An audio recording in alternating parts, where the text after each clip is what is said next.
قرآن مجید میں اللہ نے قرآن کی شان بے شمار مقامات پر بیان کی ہے. میں اس کی تفصیل میں نہیں جاتا، صرف اتنا کہوں گا کہ خالق کی یہ کتاب جو حضور رحمت عالم صلی اللہ علیہ وسلم کے قلب اطہر پر اتری، اس کتاب کا اپنا کھلا چیلنج ہے، وہ یہ کہ اگر قیامت تک کوئی اس کی ایک چھوٹی سی آیت کی مثال لا سکتا ہے تو وہ لا کر دکھائے. اس کتاب کی شان اور عظمت کے لیے اسی کتاب کا یہ کھلا چیلنج کافی ہے. بہرحال دیکھیے، قرآن مجید پڑھنے کی، سننے کی، تلاوت کی بے شمار فضیلتیں ہیں، اس میں کوئی شک نہیں، اس میں کوئی دو رائے نہیں. لیکن یہ بات آپ یاد رکھیے کہ قرآن مجید پڑھنے کی جتنی بھی فضیلتیں اور برکتیں ہیں، یہ ساری برکتیں اور ساری فضیلتیں اسے ہی ملے گی جو قرآن پاک کو اس طرح سے پڑھے گا جس طرح سے پڑھنے کا حکم دیا گیا ہے. ورنہ یہ برکتیں اس کو ہرگز میسر نہ آئے گی، بلکہ قرآن پڑھنے کے بدلے اس کو گناہ ملے گا اور وہ عذاب کا مستحق قرار پائے گا. قرآن مجید کو کس طرح سے پڑھنا ہے، چونکہ قرأت کمپٹیشن ہے، اب بچوں نے قرآن کی تلاوت کی ہے تو اسی سلسلے میں 2-3 باتیں عرض کروں گا. قرآن مجید میں قرآن کی تلاوت کی بے شمار فضیلتیں ہیں. میرے آقا فرماتے ہیں من قرأ حرفا من القرآن فلہ الحسنہ والحسنۃ بعشرۃ امثالها ولا اقول الف لام میم حرف ولكن الالف حرف واللام حرف والمیم حرف.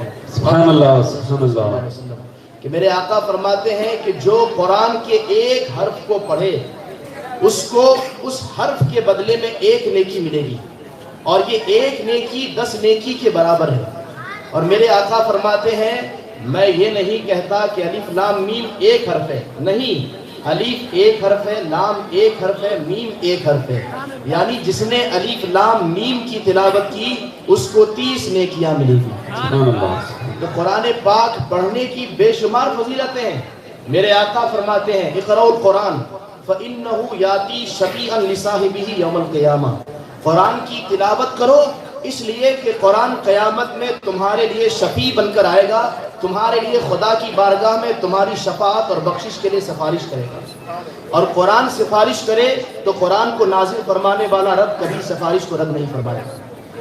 تو قرآن پڑھنے کی بے شمار فضیلتیں ہیں. حد تو یہ ہے کہ قرآن کو دیکھنے کی فضیلت، قرآن کو چھونے کی فضیلت. قرآن وہ عظیم کتاب ہے، لیکن یہ بات آپ اچھے طریقے سے اپنے ذہن میں بٹھا لیں کہ قرآن کی تلاوت کی جتنی برکتیں ہیں اور جتنی فضیلتیں ہیں، یہ صرف اس خوش نصیب کے دامن میں جائے گی جو خوش نصیب قرآن کو صحیح طریقے سے پڑھنا جانتا ہے. ورنہ میرے آقا کے عظیم صحابی حضرت انس رضی اللہ تعالیٰ عنہ فرماتے ہیں کہ رب قارئ والقرآن یلعنہ. کتنے ایسے قرآن کے پڑھنے والے ہیں کہ جب وہ قرآن پڑھتے ہیں تو قرآن اس پر لعنت بھیجتا ہے. آپ کہیں گے کیا ایسا ہو سکتا ہے کہ قرآن پڑھیں اور بجائے ثواب کے قرآن ہم پر لعنت کرے، ہم کو بجائے ثواب کے لعنت ملے؟ جی ہاں، ایسا ہو سکتا ہے. کب ہو سکتا ہے؟ جب قرآن کو صحیح انداز سے نہ پڑھیں.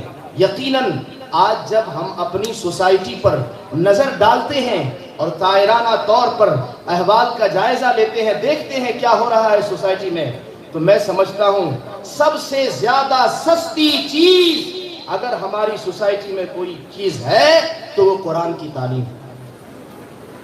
یاد رکھیے میرے آقا نے فرمایا عن عمر بن الخطاب قال قال رسول اللہ صلی اللہ علیہ وسلم ان اللہ یرفع بهذا الکتاب اقواما ویضع به آخرین.